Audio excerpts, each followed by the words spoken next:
সকালবেলায় দুটো biscuit, ১ cup চা আর জোর জবরদস্তি করে লুচি চাপিয়ে দিল মা।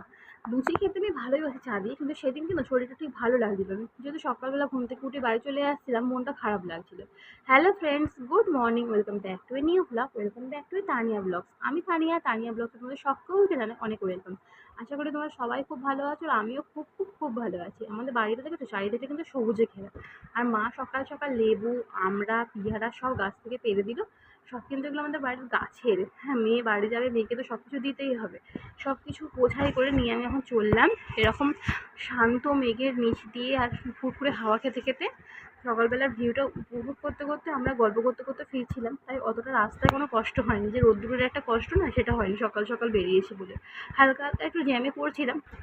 আর বাড়ি চলে এসে ওপর ঘরের অবস্থা দেখে আমার তো মাথায় হাত।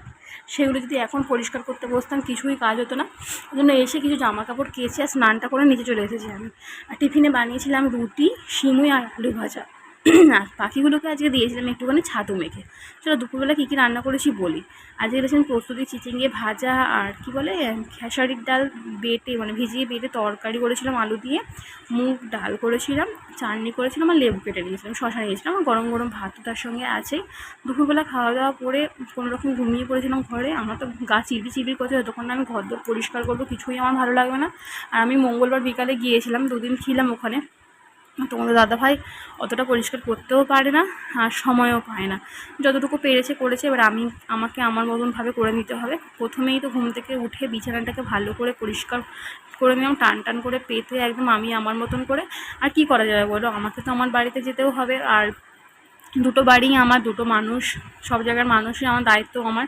আর মায়ের শরীরটাও খুব একটা ভালো যাচ্ছিল না, পা নিয়ে ভুগছিল, ওই জন্য 2 দিন গিয়েছিলাম। আর আমারও তো ইচ্ছা করে 2 দিন মায়ের কাছে গিয়ে থাকতে, তাই না বলো, সকলেরই ইচ্ছা করে। আর এই যে তারপরে ঘর দৌড় একদম পরিষ্কার করতে শুরু করে দিয়েছি। আর এত পরিমাণ ধুলো জমে গেছিলো, ও তো ঝাঁটই দেয়নি। একদিন দুবেলা ঝাঁট দিয়েছি, তাই অত নোংরা থাকে। 2 দিন 2.5 দিন ঝাঁট দেওয়া হয়নি, মানে ভাবো কী অবস্থা। আর আমি যদি বেলায় ঝাঁট দিতে যেতাম তখন আমার আর কোনো কাজ হতো না, রান্নাবান্না কিছুই হতো না।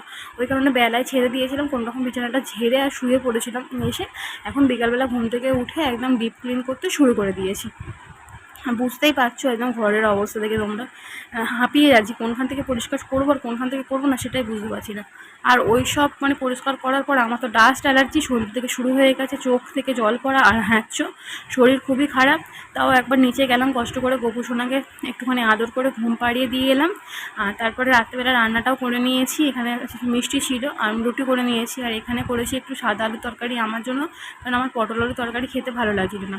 তারপর তোমার দাদাভাই আবার সন্ধ্যে মানে রাত্রে যখন 9টা বাজে তখন সেই সময় করে ফুচকা নিয়ে এলো। আমি আর নিচে যেতে পারিনি, ওপরেই এনে দিয়েছিল। আর আমার ডিনারটা ওপরে নিয়ে চলে এসেছিলো, তো ওপরে বিছানাতে বসেই খেয়ে নিলাম। আর নিরামিষ জিনিসগুলো আমি বিছানাতে বসে খাই, কোনো অসুবিধা হয় না ওপরের ঘরে নিয়ে চলে এলে। আর যেগুলো আঁচ পেঁয়াজ টিয়াজ থাকে সেগুলো চেষ্টা করি নিচে বসে খাওয়ার। তো আজকের ভিডিওটা এই পর্যন্তই রইল। যারা সকাল থেকে রাত্রি পর্যন্ত আমাদের ভিডিওটা দেখলে তাদেরকে জানাই অসংখ্য ধন্যবাদ। ভিডিওটা ভালো লাগলে লাইক কমেন্ট শেয়ার করে দিও, আর ভিডিওটা ছেড়ে যাওয়ার আগে চ্যানেলটা সাবস্ক্রাইব করে দিও। তো দেখা হচ্ছে অন্য কোনো ভিডিওতে, তখন সাবধানে থেকো, ভালো থেকো, সঙ্গে থেকো।